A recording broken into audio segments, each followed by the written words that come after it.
Hello, good evening, and welcome to another edition of Shoot the Defence on FNX. I'm your host, Stel, and I've got three co-hosts with me this evening. First of all the way from Tottenham is Yiannakis. How you doing, mate? Not too bad. You okay? Oh, you got a smile on your face this week. Brilliant. Yeah. Makes sense. Yeah, miserable sod. Anyway, my next co-host, as ever, is Mr. Rhodri Giggs with his PG Tips mug in his hand. How you doing, bud? Yeah, I'm good, mate. Had a nice weekend in Wales. Back to the grind now, but I'm good. Excellent, excellent. Glad to have you both back. Now, our third co-host, or my third co-host, is a gentleman known as nothing. He's a legend. He's an absolute legend. He's a good friend of the show. It's his second appearance. It's Steve Morison. Welcome back, buddy. Cheers. Good to have you. Good to be here. Great to have you back on, mate. Great to have you back on. I forgot to ask you before we started the show, how many goals you got this season? I only got 3, mate. Have you got? I'm having a torrid in front of goal. have you scored since you were back on the show? The first time? Yeah, I must have done. I scored the other week against Sheffield Wednesday. Oh, thank goodness. Yeah. No, I've setting up more goals than I've scored this year, but I'm still playing. That's all that matters. Well, I was getting worried. I was thinking the show is a bit of a jinx, but then again, Millwall have actually stepped up since you've been on, isn't it? So it works both ways, doesn't it? Yeah. I don't believe in all that malarkey anyway. You make your own luck in this game. Okay, well, I'm glad you've taken the flak off us. That's all right. I didn't want Theo Pafitis calling us up and having a go, you know. Right, let's get right down to it, shall we? Now, 200 odd teams, if not more, are down to 4 in the FA Cup as Peter Cech and Gianfranco Zola drew an intriguing semi-final, although the presenter thought it was Chelsea against Man United for some reason, even though they already drew Chelsea Southampton. But let's not go into that because then we'll be in a bit of trouble. Spurs won't be marching to Wembley. In fact, they'll be getting out of bed, seeing as they've called the home of English football home, so to speak. A 3-0 win over Swansea was easier than what it should have been. Now, their opponents, Manchester United, didn't bounce back from their Champions League exit. It was actually like a huff and puff performance against Brighton, who actually made a few changes, notably leaving Glenn Murray on the bench. Now, Rod, Christian Eriksen bagged a brace. That's happens to be his 7th and 8th goals in 10 games against Swansea. Now, if Coutinho is worth more than £100 million, how much is this guy worth? He's outstanding, isn't he? Yeah, he is. It's just not this season. He's done it as well. He's done it for a number of seasons now. They've got a few of these now at Tottenham that'll assist and score goals. We've been with Stone. We'd be a big help with Gary Kane being injured, but yeah, he's a class player, and yeah, he's definitely 3 figures up in the millions if he was up for sale. But I'm sure he'll be at Tottenham for a long time to come yet. They've qualified for the World Cup, Denmark, haven't they? So if he has a good tournament, then surely you're going to get the usual suspects sniffing about. I'll take it. That's a yes. Okay. Steve, do Spurs need to win the FA Cup or another trophy for that matter for Pochettino to deserve the world-class coach tag, or is this like he's just good anyway, regardless of what he wins or not? Yeah, I think it's more than just Pochettino. I think it's the club in general need to win something, and they need to. At the end of that, I think this term world class gets thrown around too loosely.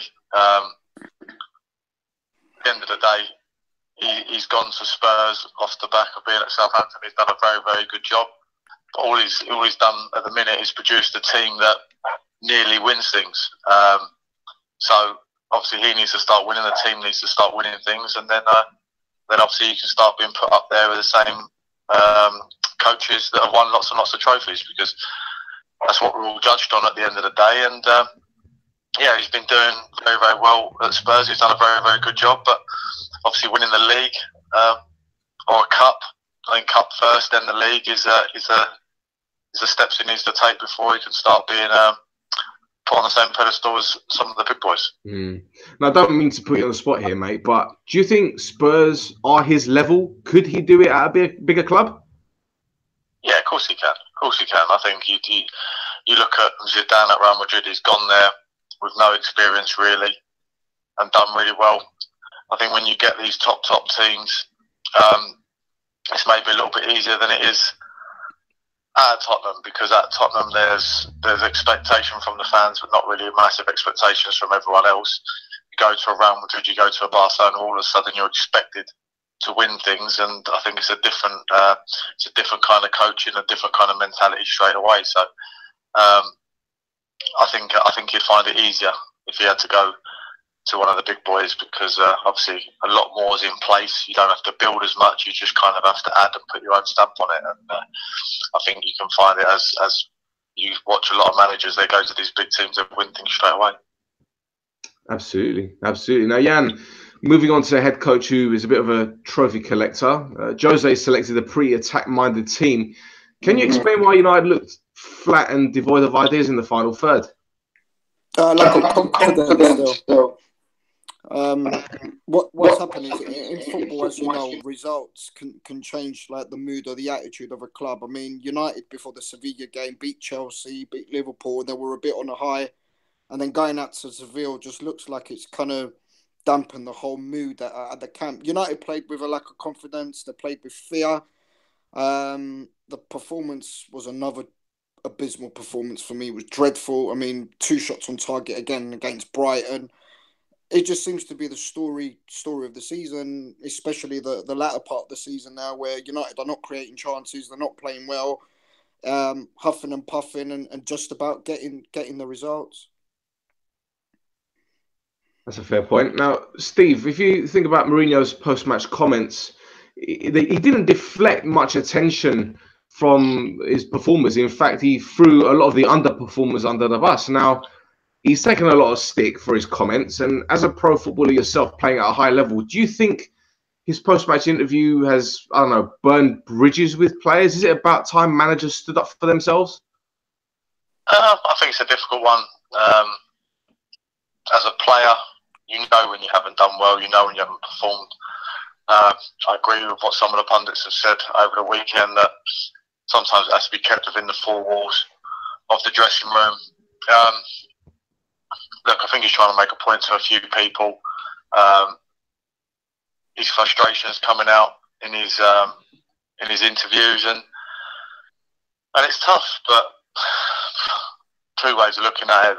There's the way that he should keep it behind closed doors and he shouldn't be saying it, and then the other side of it is maybe he's fed up of saying it in the 4 walls and not getting any response from it. So now he's thinking, you know what, I'm going to let the public know how I feel.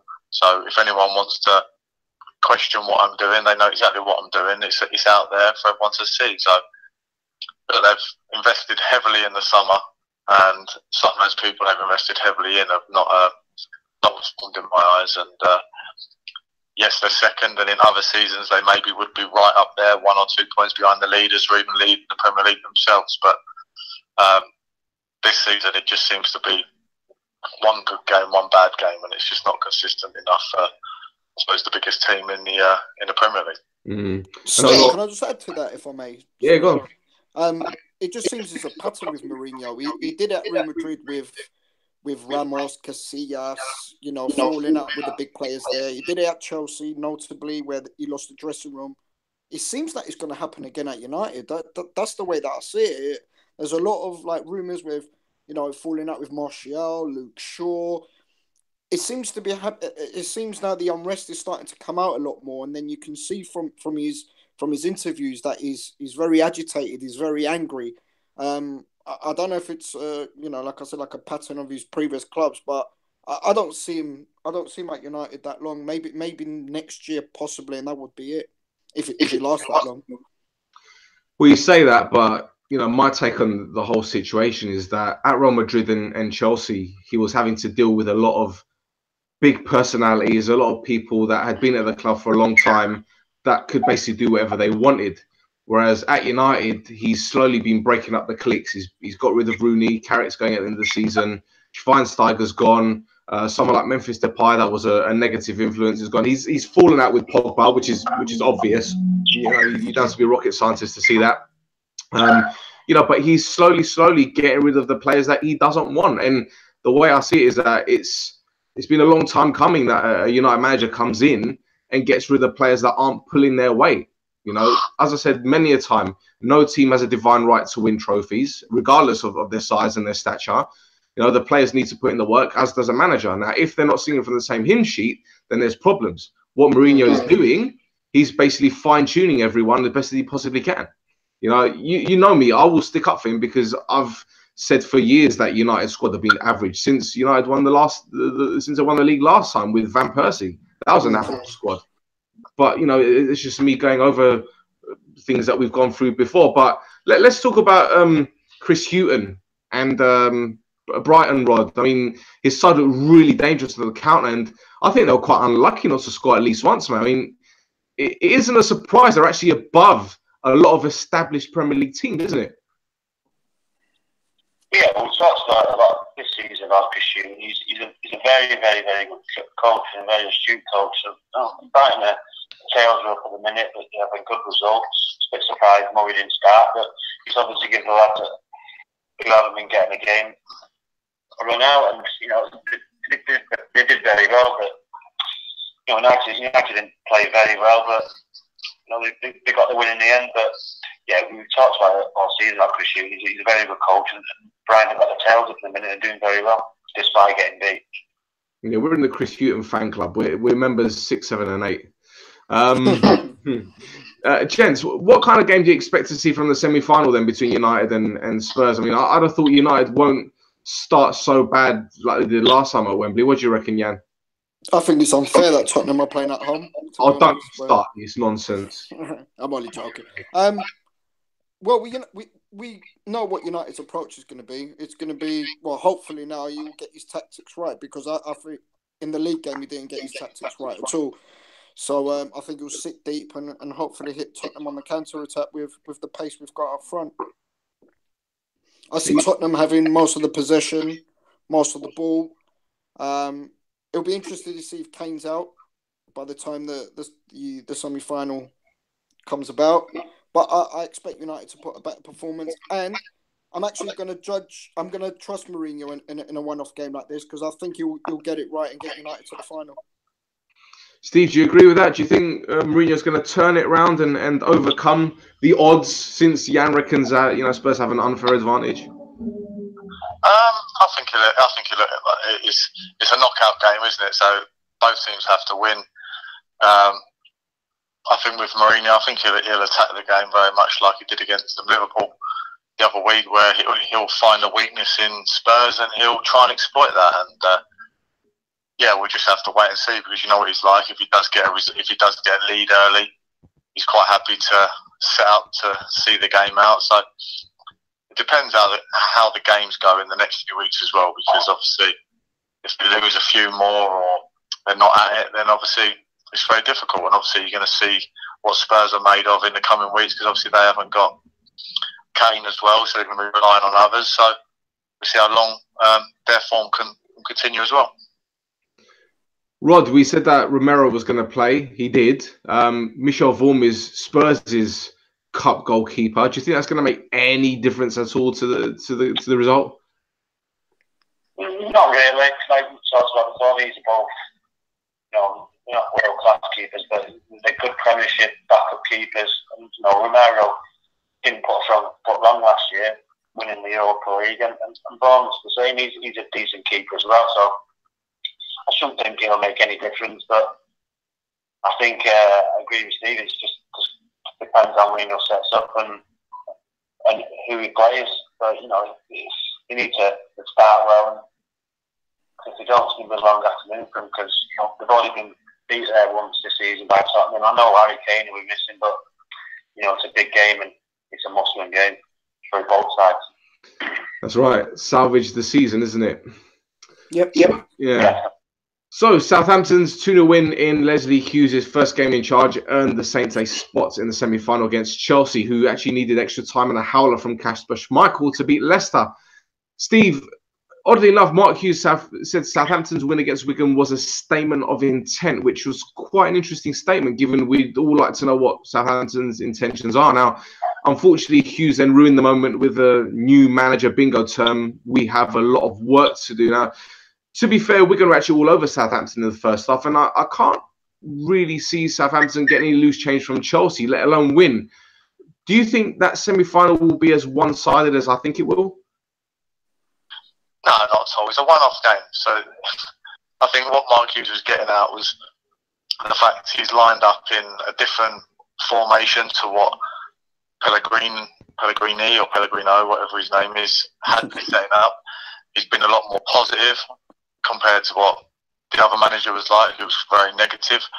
I think that's what he was getting at with that. But obviously, there is a hell of a lot of work to do. He needs to get everyone singing off of his hymn sheet, and obviously, they need to get themselves safe first and foremost. And if they do that and they win the next couple of games and then go into the semi-final, you could see a completely different Southampton team to what you've seen previously this season. And you look at the game that Chelsea just played at the weekend. It was, for me now, Chelsea just seems to be a top half team in the Premier League. And every time they go out there, it seems whoever they play gives them a very, very good game. So I think the same thing will happen again with Southampton in the semi-final. There's something that's kind of not bothered me, but I'm intrigued about. Mark Hughes was an established footballer, a legend at Man United. No two ways about it. Did very well at Barcelona. Did very well for the Wales national team as a footballer. Did well as a coach there. But as time's gone on, he's kind of regressed as a manager. But seeing him stepping at Southampton, what do you think that would do for the club? Will it give them a lift, saying that, oh, this guy is a legend, or is it more like, well, he's been a bit meh in his past couple of clubs? So, what do you think his appointment will do for Southampton? Will it galvanise them? Yeah, definitely. It's a fresh face, new ideas, and effectively, he needs to stamp his authority on them as well. So he'll be full of energy. He'll be buzzing to get a good result. If he keeps them up, it could kickstart his managerial career again. He's had a few tough jobs. He was at Stoke for a while. He did all right at Stoke. He changed them from the team they were, which would have been hard work because they were used to doing what they did week in, week out. They're going to Southampton now. As I said, fresh ideas, new faces. A lot of the players won't know him, won't have worked with him before, so they'll be open to his ways. And hey, they all want to. Every single one of the players in that dressing room will want to stay in the Premier League, whether it's financial, whether it's for their status, whatever it is. They'll all want to. So if he brings a new idea to the table, then they're all going to buy into it at the minute. And I think for that reason, I think they're a decent bet to stay up now. Thing is, I think what you said is fair. The only thing I would possibly disagree with is what you said about him changing Stoke, because yeah, he's changed Stoke, but they've kind of gone backwards. Under Tony Pulis, they were, rough around the edges, but they could handle a bit of a scrap, whereas now... Yeah, I just mean he's changed their style. He changed the style of play that they were playing to try different, and he's had success the last couple of years. It's only really this season where they've faltered, and he's paid the price for that. And you've seen Paul Lambert's gone in there, who's a very, very good manager who I've worked with and I've really enjoyed working with. And he's won one out of the 5 or 6 games he's been in charge. He's got some decent results, but they're still struggling. They're still down there. So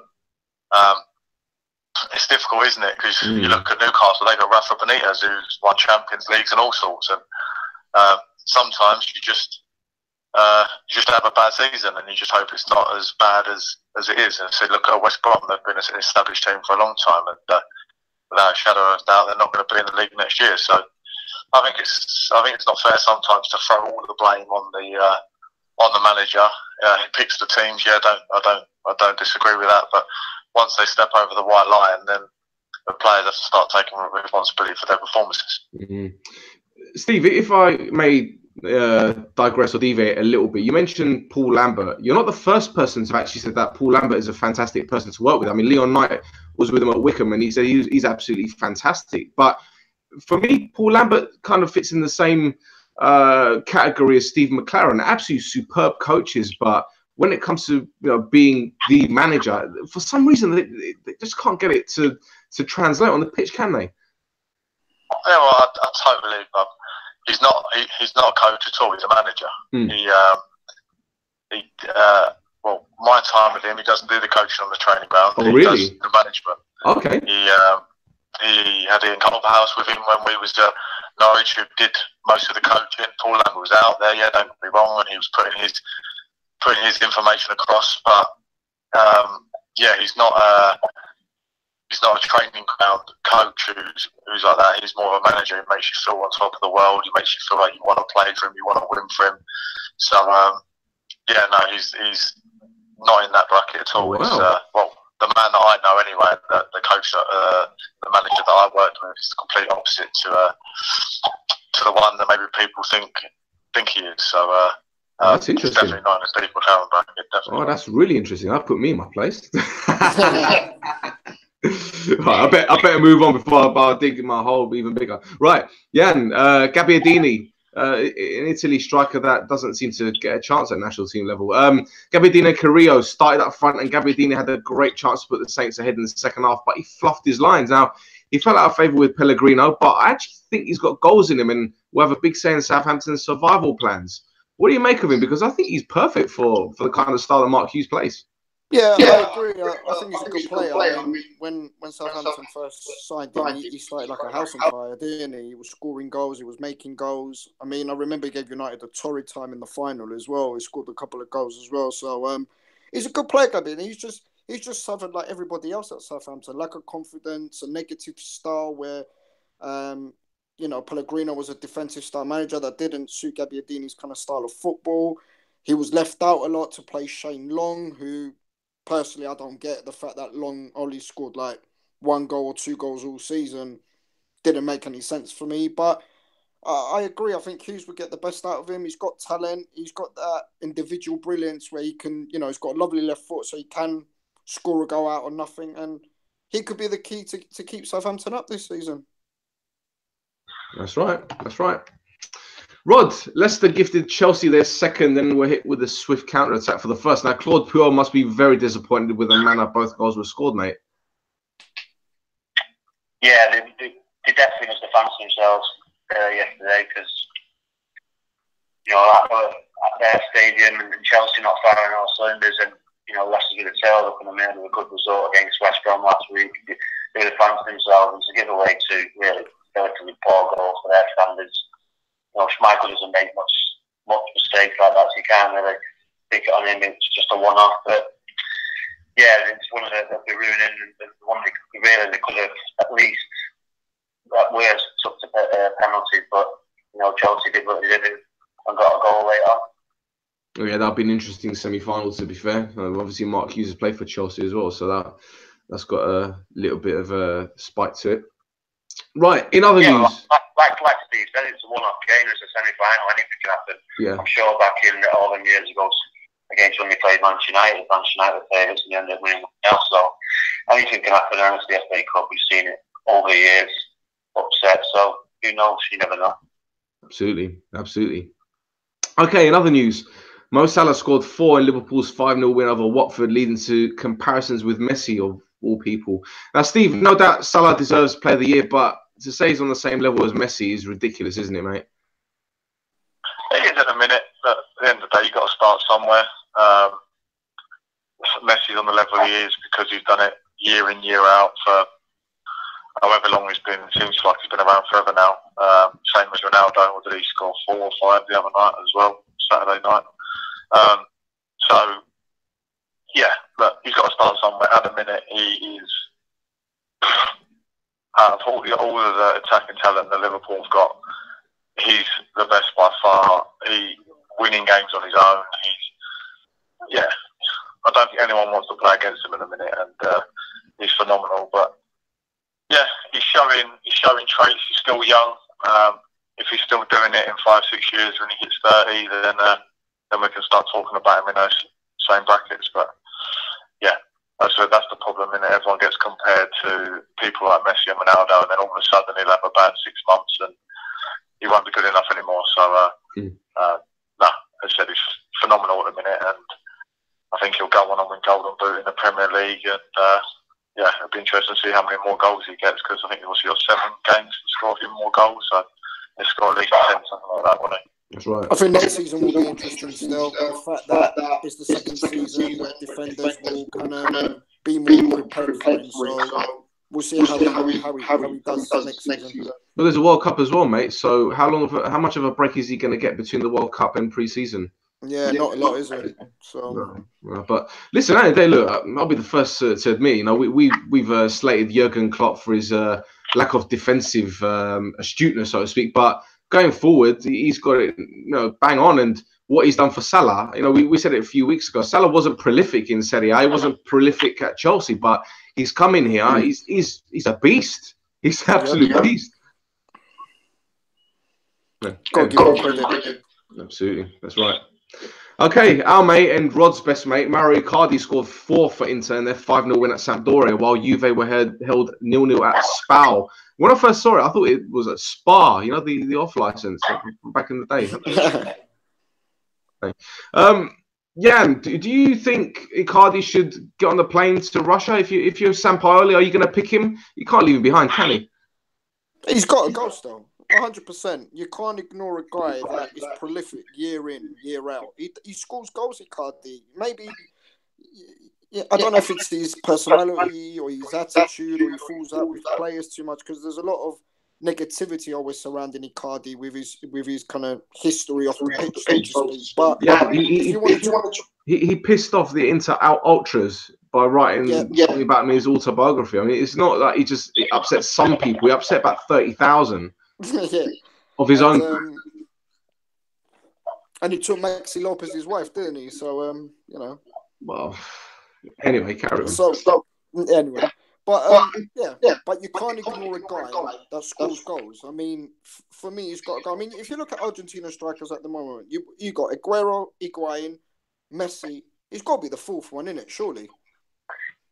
Yeah, Dybala isn't really a striker, is he? More like a forward player. More like a number 10. So, but Messi plays there as well. It's interesting because they've got a lot of similar. Like Higuain is kind of similar striker to Icardi in a sense. You know, and Aguero as well. So, can you fit all 5? Me personally, I'll take him, but maybe Aguero and Higuain are slightly ahead of him in the order. Well, he's a good plan B or C to have. No doubt about it. Absolutely. No doubt about it. Right, our next 2 stories come from Down Under and the A-League, a very interesting league that Jan has a vested interest in. Sydney FC's first home loss in 29 games came as a bit of a shock, but it was the actions of a midfielder, David Carney, that bemused players and fans. Now, Carney allegedly packed his bags and left the stadium at half-time after being substituted. Boss Graham Arnold clarified the whole situation, saying Carney took his bag to the car and came back inside to watch the second half. Boo, boring. Not to be overshadowed by the league leaders, Melbourne Victory had their own minor problems to deal with when play was stopped during their game on Sunday, because the side netting of one of the goals actually came apart. Now, cue Sunday League-esque patch jobs. Out came the gaffer tape, a few individuals discussing how the net should be taped up, and wait for it, a bunk up for someone to tape the top corner. Even the commentator was like, it's about time they've done it. It was actually ridiculous, them thinking about getting a ladder. It was so gents, I can only remember Sol Campbell leaving at half-time after being substituted for Arsenal back in 2006 against West Ham. Now, have you guys actually ever heard of a player doing a runner at half-time? Steve, has that happened to any of your teams? No, not that I can. Not that I can remember. Obviously, you have people. Normally, if you're taken off at half time, you don't go back out and watch the second half on the bench. If you've got the right underbag, you'll have a shower, and you might be sitting in the dressing room after, or you might not be, depending on the result, etc. But no, I'm sure he's not the only person. I'm sure Sol Campbell's not the only person to have done it as well. I'm sure there's been plenty of cases up and down the country, and then when Monday morning comes along, normally the player regrets their actions because it wasn't a professional. But people do odd things in the heat of the moment sometimes. Mm. Yeah, and I remember when United played Charlton. When was it? 2004, I want to say. I think it was. Is that when Van Nistelrooy went? Precisely. Van Nistelrooy wasn't selected in the team. He wasn't even on the bench, so he just got in a cab and went home. I mean, that's the only other hissy thing I can think of. Can you think of any others? No, not off the top of my head, but I know that happens. You know what I mean? People get frustrated and they don't want to. They want to show their frustration, so they go home rather than saying something they shouldn't say or doing something they shouldn't do. So it's frustrating. That's down when you get taken off. I remember when Di Canio wanted to be substituted. I know it's a totally different one. I think he was denied 2 or 3 penalties in the game, and he was telling Harry Redknapp, "Just take me off. I don't want to play anymore." Yeah. Paolo Di Canio, he's a great one, isn't he? Rod, do you know anyone? Have you heard of anyone? No, never. Actually, it's probably happened umpteen times, but you always regret if you do something daft like that. And, you let your teammates down, you let your manager down, just all that business. But no, I've never heard of it really. And what about the whole gaffer tape thing with the net? That was a bit of a comedy act, wasn't it? I don't know if you guys actually saw it. Did you see it, Steve? No, I didn't see it. I've read about it. I didn't see it though. But they must, and they got it done. This is not something you most probably prepared for because it doesn't happen very often, does it? So, not at all. They got it sorted in the end. Yeah, go on. Sorry, correct me if I'm wrong. Did Berbatov leave the stadium in the Champions League final when he weren't selected for the squad? What, in Rome? Yeah, no, in Wembley against Barcelona. Pass. I don't know. No. Listen. No. He didn't. No. He was there.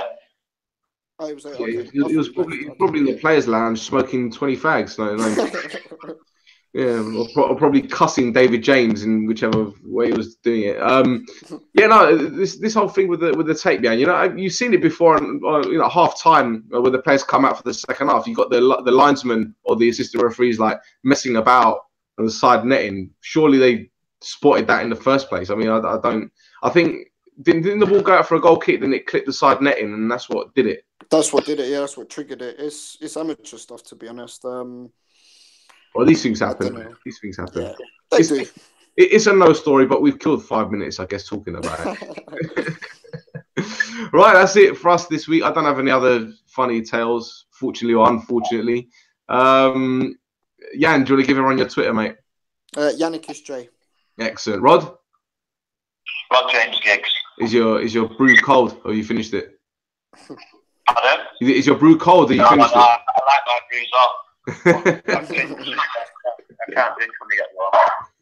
Great stuff. And Steve, thank you once again for coming on the show, mate. Really appreciate it. I know you're not a social media guy, but one day you'll join us, hopefully. In this, no. I'm happy. I'll hang the phone up and I'll go into my little world now. And no one can find me. It's like Paul Scholes. Go in, do your job, and then go home. That's it. No problem. Fantastic, mate. Appreciate it. Well, guys, we're on Twitter at Shoot the Defense. We have a Facebook group page. Feel free to follow us at Viva Red Army. We've got a new podcast come out. Rhodri does it whenever we do the previews for certain games. Jan hasn't been invited because he talks rubbish. But we'll have him. Until next time, guys. Take it easy.